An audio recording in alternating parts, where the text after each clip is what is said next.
Selamat Hari Natal, semoga damai Natal hadir di keluarga, di tengah keluarga dan diri kita. Dan walaupun pandemi seperti ini, ya kita harus lebih bisa bersabar. Tuhan punya rencana dan yang kedepannya pasti akan lebih baik.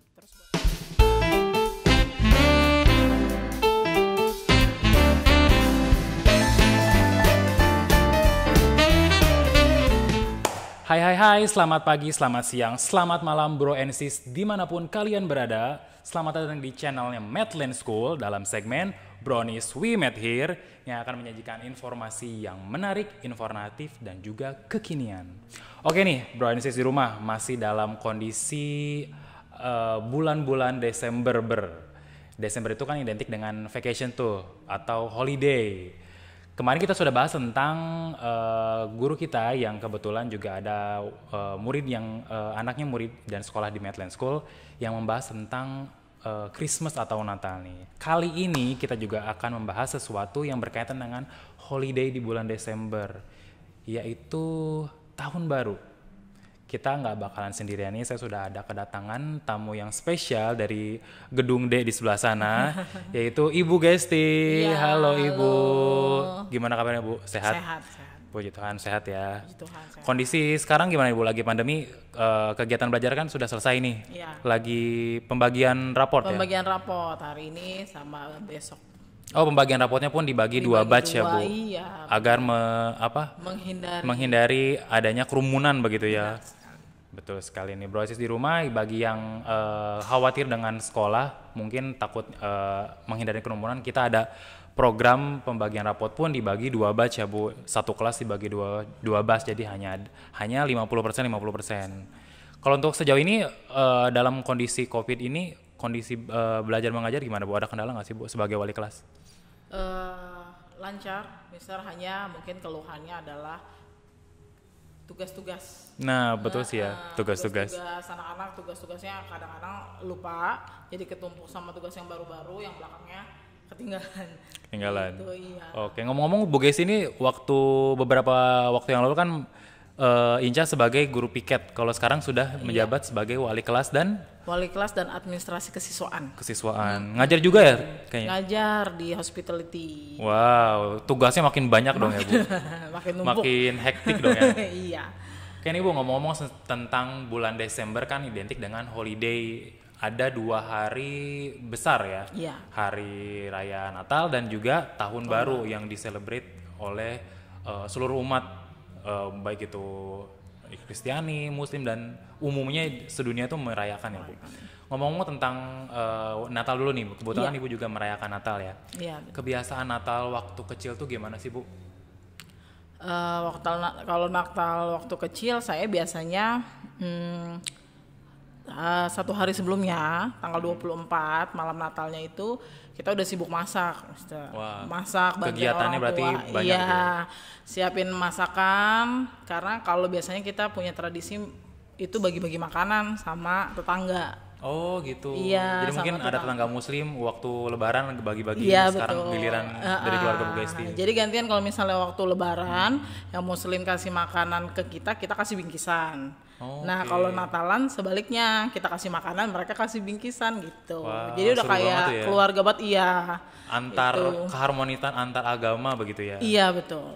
Kalau misalnya makanan yang biasa dimasak dan biasa disajikan pas hari raya Natal biasanya apa di keluarga Bu Gesti? Kalau saya waktu masih belum menikah, kita sih tidak jauh sama seperti Lebaran ya.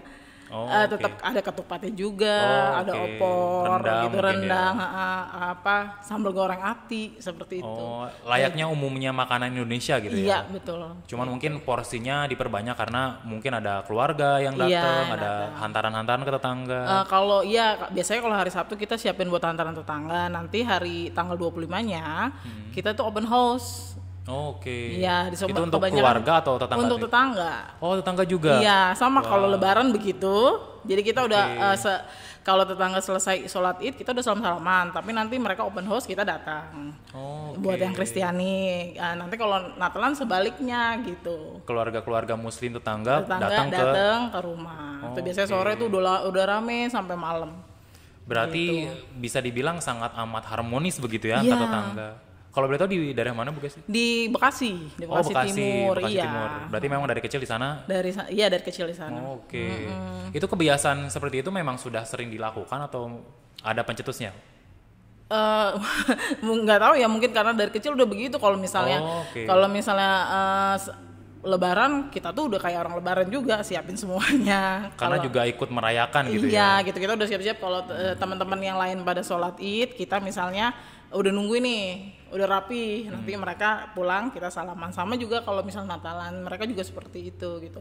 Jadi kalau datang itu rapi gitu, benar-benar memang ya kayak seperti kita merayakan pesta, juga begitu ya. Gitu, datang. Gitu. Seru banget sih itu Bu Gesti, kekeluargaannya sangat amat terjalin begitu ya, walaupun mungkin kita berbeda keyakinan tapi tetap saling merayakan hari rayanya masing-masing begitu ya. Benar. Wow, luar biasa sekali, itu sangat menarik banget sih Bu Gesti. Soalnya di tempat saya memang tidak seperti itu. Jadi ya mungkin hanya beberapa aja tapi tidak semuanya satu lingkungan gitu ya. Jadi hanya antar keluarga aja yang paling dekat. Cuman kalau satu lingkungan gitu sih enggak. Itu gitu. Jarang banget sih ya. Iya, sampai sekarang sih. Sampai sekarang masih seperti itu gitu. Berarti masih tetap dijaga dari zaman dulu Bu Gesti kecil sampai sekarang pun masih tetap berlanjut begitu ya. Wow, luar biasa sekali tuh ya Bro and Sis di rumah. Patut dicoba tuh, kerukunan antar agama harus tetap ditanamkan begitu ya. Oke, ngomong-ngomong kalau misalnya beralih nih kegiatan Natal, kan Bu Gesti sudah berkeluarga. Iya, sudah. Kalau kegiatan yang sekarang dilakukan setelah mempunyai keluarga baru seperti apa? Sama, kurang lebih sih sama, Mister. Misalnya kita masak, terus nanti kasih tetangga, tapi nggak sebanyak. Paling kanan kiri aja. Terus nanti malam Natal kita ibadah ke gereja. Kebetulan saya gerejanya di BHK di Kota Wisata. Oke, berarti dari tanggal 24-nya sudah ada kegiatan ibadah. Besoknya kita pagi ibadah juga. Gitu. Jadi 24 kali ya? Dan 25 iya. Baru nanti kumpul keluarga deh. Kalau misalnya tanggal 25-nya. Nah, ini kan kondisi lagi pandemi ini Bu Gesti. Menyikapi momen-momen hari besar yang biasanya kita kumpul-kumpul langsung, pas lagi pandemi ini seperti apa tuh? Kalau rencananya sih kami tetap berkumpul tapi antar keluarga aja. Gitu. Oh, jadi mungkin keluarga inti gitu ya? Iya. Nggak open house buat keluarga-keluarga jauh, mungkin agak sulit ya? Iya, berbagi sih masih gitu. Mungkin keluarga-keluarga terdekat aja paling, tetangga pun tetangga yang paling dekat cakupannya gitu ya? Iya, benar. Oke, berarti walaupun dengan adanya pandemi ini silaturahmi tetap jalan mungkin untuk yang sekitar rumah aja gitu ya. Mungkin kalau yang jauh video callan, zooming mungkin atau teleponan aja bisa mungkin video ya. call. Iya. Kalau misalnya sekarang kan Natal sudah lewat beberapa hari kemudian, seminggu kemudian sudah ada hari besar lagi nih Bu Gesti. Kalau tahun baru nih, waktu kecil Bu Gesti suka merayakan tahun baru juga atau gimana? Kalau di keluarga? Iya, karena saya nggak tahu ya, daerah rumah saya tuh begitu kekeluargaan. Jadi kami kalau tahun baru selalu pasti masak bersama-sama itu satu gang.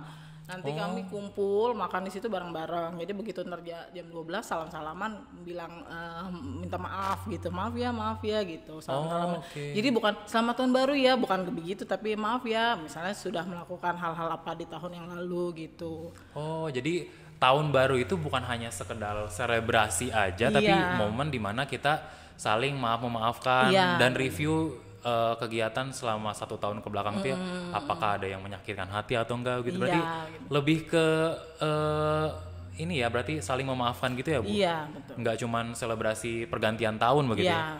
Berarti momennya tuh sangat mendalam begitu ya? Bukan cuma selebrasi. Wah, seru banget tuh. Ntar kita gelar, masak, ibu-ibunya udah masak, kita udah langsung. Dan itu kegiatan memang rutin dilakukan ya setiap tahun. Iya. Wow, luar biasa banget. Kalau misalnya pas tahun baru biasanya acaranya setelah maaf-maafan kayak gitu ada apa? Makan-makan? Makan-makan, kadang kan bakar-bakar ikan. Atau kita bikin menu yang misalnya kadang sederhana yang penting kumpul. Misalnya nasi goreng campur apa atau apa gitu. Atau dikumpulin makanannya. Oh, biasa berarti masaknya bareng-bareng begitu gitu? Iya. Masak bareng-bareng, dimakannya pun bareng-bareng gitu. Wow, luar biasa banget. Patut dicontoh nih ya Bro and Sis di rumah. Dimanapun kalian berada, kalau misalnya punya tetangga yang solid, pasti kalau kita lagi ada kesusahan pasti dibantu banget ya Bu. Kalau misalnya kita akur, kompak dengan sesama tetangga, walaupun mungkin bukan saudara-saudara, tapi tetap bisa menjadi saudara karena kedekatan dari rumah kita gitu ya kan. Karena orang yang paling dekat dengan kita kalaupun di rumah kan berarti tetangga kita sendiri ya, bukan saudara jauh mungkin kalau dari jarak. Wah itu patut dicontoh banget tuh Brownsis di rumah. Oke ini Bu, kalau misalnya kegiatan di lingkungan keluarga kan berarti sangat erat banget tuh Bu kaitannya. Kalau misalnya di rumah, kalau tahun baru gimana Bu? Kalau sekarang sudah berkeluarga, kebetulan saya menikah sama suami orang Sumatera, orang Batak. Oh orang Batak. Saya dengar sih kalau Batak kegiatan pas tahun baru tuh yang wow. momen paling utamanya tuh di tahun baru ya Bu? Iya benar. Kalau misalnya Natalan mungkin ya hanya ibadahnya aja. Ibadah mungkin kumpul keluarga inti gitu ya. Kalau misalnya tahun baru tuh lebih kayaknya lebih dipersiapkan, kayak semua harus sudah bersih, rumahnya bersih-bersih, terus kita masak, terus kalau makan-makan ya memang sudah biasa ya, tapi yang paling bedanya kalau di keluarga Batak itu kita bahasanya itu mandokat. Mandokata apa tuh? Itu jadi kalau malam habis kita ucapan misalnya udah berdoa bersama gitu kan, terus kita punya kesempatan buat bicara, mengungkapkan isi hati kita. Apapun itu kalau tentang unek-unek, tentang ada kesalahan atau apa mungkin diungkapkan di situ. Iya. Itu berarti dapat giliran satu orang gitu buat maju. Satu orang misalnya mau ngomong apa, misalnya mau ucapin terima kasih, mau minta maaf sudah melakukan kesalahan ini atau itu gini. Oh, berarti memang kebiasaan di keluarga dari Batak memang seperti itu ya, Bu? Iya, kebanyakan. Oh, pantesan yang saya tahu tuh rekan-rekan dari suku Batak tuh punya kebiasaan selain suaranya bagus-bagus mungkin karena di gereja sering nyanyi, dan juga public speakingnya lebih terlatih karena itu mungkin ya. Ada terbiasa atau kebiasaan yang kita bisa mengungkapkan perasaan kita langsung kepada orang di depan orang banyak begitu ya. Iya, sudah terbiasa gitu. Selain itu kegiatannya apa lagi Bu? Mandokata. Ya, minta maaf segala macam. Nanti juga kita kasih tahu bahwa tahun depan tuh misalnya rencananya apa. Mau berubah lebih baik lah atau apa gitu. Berarti bisa jadi review dengan kegiatan ataupun perbuatan kita selama 1 tahun ke belakang dan juga planning ke depannya. Iya. Oh, seperti itu. Jadi lebih visioner berarti ya. Jadi ada planning apa yang mau dilakuin, bahkan resolusi mungkin ya. Iya. Oke, berarti itu dimulai dari keluarga inti. Iya, keluarga inti. Keluarga inti dulu. Kalau misalnya momen pas keluarga besar di malam itu juga ada atau ada beda acara? Kadang tergantung keluarganya. Kadang kita kan kalau misalnya keluarga inti ya kita kumpul semua kan, kalau orang Sumatera kan mungkin rantauan jauh ya. Jadi yang saat di situ ada ya keluarga inti aja dulu gitu. Nanti kalau misalnya memang punya kesempatan buat berkumpul sama keluarga besar ya emang kebagian juga satu bicara. Makanya kadang sampai pagi gitu. Acaranya lebih panjang karena mungkin orangnya juga jumlahnya banyak gitu ya. Iya. Apalagi mungkin kalau yang disampaikannya juga cukup banyak gitu. Iya. Luar biasa. Tapi ya cukup tertarik sih Bu dengan kegiatan berkumpul, tapi bukan cuman hanya hura-hura kumpul, tapi ada meaningful message-nya. Seperti tadi ada maaf-maafan dulu pas malam tahun baru, lalu juga ada manduk kata yang kita bisa mengungkapkan isi hati kita kepada orang banyak gitu ya. Wah luar biasa banget sih gitu. Berarti setiap kali bulan Desember tuh dipersiapkan betul-betul ya Bu, selain buat untuk selebrasi ataupun peringatan Natal juga untuk peringatan tahun baru. Iya. Wah luar biasa banget. Kalau misalnya kondisi pandemi gini nih buat tahun baru ada perubahan rencana atau bagaimana nih Bu? Iya, biasanya kan kita kalau karena orang tua mama mertua ada di sini biasanya semuanya kumpul di rumah. Tapi kan mungkin karena pandemi jadi yang memang dekat ada di sini aja di Jakarta aja ya itu aja yang kumpul. Biasanya kita kan semua kumpul, misalnya ada yang dari Batam, ada yang dari mana datang gitu. Datang ke rumah yang paling dituakan di keluarga begitu ya? Iya, atau yang di mana orang tuanya lagi ada di situ. Masih ada. Berarti mungkin di tengah pandemi ini skupnya tidak seluas seperti biasanya gitu ya. Iya. Biasa dari yang merantau di seluruh Indonesia ngumpul di satu tempat. Mungkin ini hanya wilayah sama Bekasi aja atau Cilengsi Jakarta aja gitu. Iya, gitu. Oke. Kalau misalnya kegiatan malam tahun baru di keluarga Bu, dengan kondisi seperti ini, otomatis hidangan pun kan pasti berkurang gitu ya. Tapi yang biasa selalu ada dan wajib ada pada saat tahun baru apa kalau di acara? Kalau keluarga saya kebetulan favorit itu makanan Batak namanya naniura, Mister. Naniura. Pernah dengar? Pernah dengar. Iya, yang ikan mas mentah yang hanya dikasih jeruk. Asam Iya, gitu ya. itu. Andaliman bukan sih jeruk? Iya benar. Enggak, jeruk asamnya buat ngerendam, tapi ntar bumbunya ada andaliman, ada rias, campur-campur lah. Jadi basically berarti tidak dimasak tapi dimasak dengan cara diasam itu. Iya, benar. Dan itu enak. Pernah dengar naniura, terus arsik. Arsik ya. Kalau itu arsik juga sama ikan ya? Ikan, tapi kalau arsik kan dimasak dan itu familiar semua kayaknya udah pada tahu ya. Kalau naniura ini mungkin jarang orang yang coba gitu. Tapi kalau kayak karena mungkin teknik memasaknya juga cukup beda ya dengan yang biasanya. Karena kan naniura ini memang tidak dimasak dengan api gitu ya. Jadi hanya dimasak dengan bumbu-bumbu yang strong banget gitu. Iya, gitu. Kalau taste-nya sendiri berarti cenderung ke asam ya? Kalau naniura. Iya, asam, terus ada getir ya bahasanya tuh dari andalimannya itu. Oh, oke. Berarti memang strongnya di andalimannya berarti ya. Gitu. Kalau yang arsik itu berarti lebih ke dia di bumbu. Dimasak lama, di bumbu. Jadi kalau arsik itu lebih prosesnya cookingnya yang lama ya? Biar dia empuk kan semuanya. Oke. Gitu. Tapi kalau misalnya dari segi taste, Bu Gesi lebih suka yang mana? Saya lebih suka naniura. Entahlah, saya orang Jawa tapi begitu suruh nyobain ya kan, enak gitu. Oh, jadi background Bu Gesi di rumah itu dari keluarga Jawa menikah dengan keluarga Batak. Sangat amat berbeda dong itu. Kalau pas pertama-tama adaptasinya gimana Bu? Agak kesulitan nggak? Ya harus sulit. Karena ternyata adat istiadat gitu ya? Kalau kita lihat kan adat istiadat kayaknya kadang orang pikir orang Jawa itu adat istiadatnya agak susah ribet ya. Tapi ternyata terbalik. Ternyata adat istiadatnya orang Sumatera Utara banyak juga gitu ya. Dari mulai makanan, kebiasaan. Iya, karena kalau Sumatera tuh makanannya harus banyak rempah ya, Mister. Iya, strong sih. Jadi kalau kayak saya biasa masak bumbu seadanya, terus kalau ini bukan, bumbunya kurang gitu. Jadi harus banyak gitu mereka. Satu makanan aja mungkin lebih dari 5 jenis bumbu gitu. Ya? Iya benar. Wah, kembali ke naniura tadi saya masih penasaran. Kalau dari segi rasa kan tadi cenderung asin dan strong di bumbu rempah. Nah, kalau dari tekstur ikannya gimana? Itu kan gak dimasak ya berarti? Iya kayak, jadi dia setengah matang ya Mister. Kayak kita kalau misalnya mau ikan kita asemin karena asam kan dia agak sedikit mengembang mekar gitu ya. Oh, oke, dari asamnya ya. Terus nanti kita rendam kan, terus nanti lama-lama dikasih bumbu dan bumbunya juga meresap udah jadi kecampur. Jadi kayak sushi. Oh, sushi. Tapi bumbunya rempah. Rempah. Kan kalau sushi biasanya hanya kecap asin gitu kan yang simple dan rasanya tidak terlalu strong. Tapi kalau ini strong banget di bumbu gitu. Oke, jadi mungkin sedikit lebih juicy gitu ya Bu? Iya, aduh jadi kepengen langsung mikirin. Acara nanti mungkin dibuat. Iya. Jadi kalau misalnya saya sih pribadi memang tertarik di kuliner, cuman kalau untuk makanan mentah saya belum coba gitu.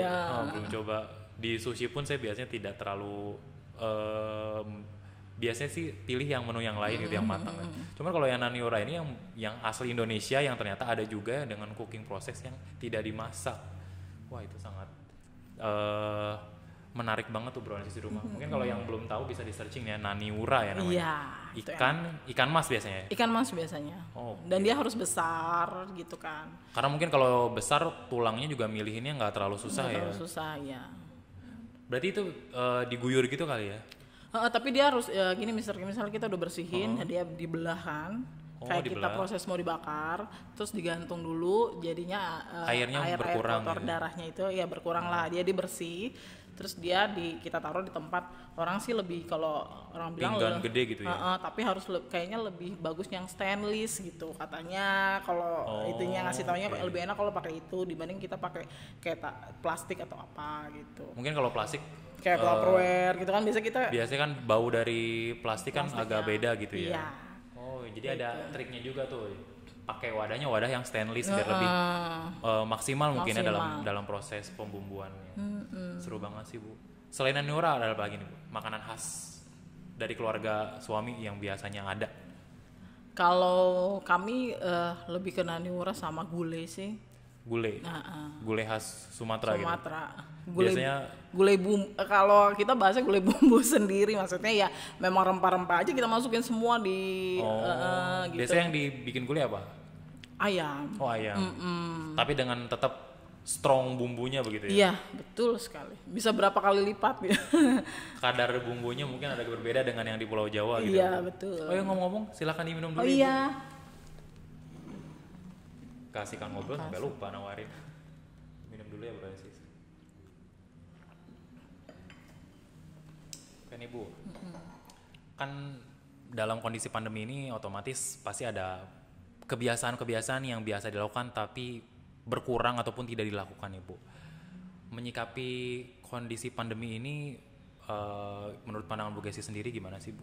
Dengan adanya pandemi, udah gitu kegiatan pasti ada adaptasi baru, dan juga kegiatan di rumah pun, kegiatan keluarga pasti berubah. Menurut Bu Gesti gimana? Kan kita lihat COVID ini, pandemi ini kan apa ya Mister ya? Jadi merubah terlihatan, sesuatu. iya, maksudnya orang bahasanya seperti virus siluman gitu. Iya. Kayaknya kita sudah menjaga diri aja, kadang orang masih tetap terjangkit gitu ya. Makanya lebih baik kalau saya di keluarga lebih baik bisa menahan diri buat beraktivitas yang lebih, ya maksudnya lebih seperti kumpul atau apa, kita lebih menjaga aja gitu agar kitanya dan keluarga yang lainnya juga tetap terlindungi gitu ya, membatasi diri, tetap menjalankan protokol kesehatan begitu ya, dan juga mungkin kegiatan-kegiatan yang memicu kerumunan akan dikurangi begitu ya. Begitu dengan kegiatan tahun baru pun pasti ada perubahan mungkin ya, mungkin nggak sesemarak seperti biasa begitu ya. Nah patut dicontoh tuh Bro Sis di rumah. Jadi kondisi seperti ini jangan sampai lengah walaupun kalian sedang melakukan celebration ataupun peringatan hari besar, tapi harus tetap melakukan standar protokol kesehatan begitu ya. Betul. Wah luar biasa. Oke nih Bu Gesti, ada sesuatu nih sebetulnya sekecil sih Bu, jadi mohon diterima. Terima hadiah kasih. Kecil. Tambahan. Sebelum closing nih Bu, pesan-pesan apa buat mungkin yang merayakan Natal juga dan Tahun Baru juga di tengah pandemi, pesan dari Bu Gesti buat sesama umat? Iya, pesannya buat teman-teman umat Kristiani, selamat hari Natal, semoga damai Natal hadir di keluarga, di tengah keluarga dan diri kita, dan walaupun pandemi seperti ini ya kita harus lebih bisa bersabar. Tuhan punya rencana dan yang kedepannya pasti akan lebih baik. Terus buat teman-teman dan keluarga yang juga merayakan Tahun Baru, selamat Tahun Baru, tetap jaga jarak, kita tahan dulu. Semua keinginan-keinginan akan ada waktunya buat bisa mencapai itu semua gitu.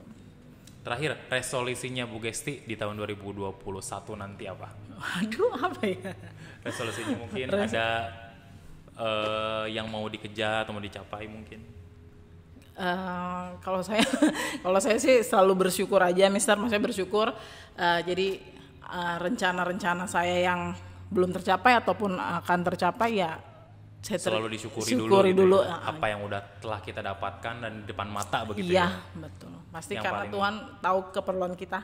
Nah, betul itu banget Bu. Walaupun kita tidak meminta tapi kita sudah diberikan begitu ya Bu. Luar biasa banget tuh message-nya.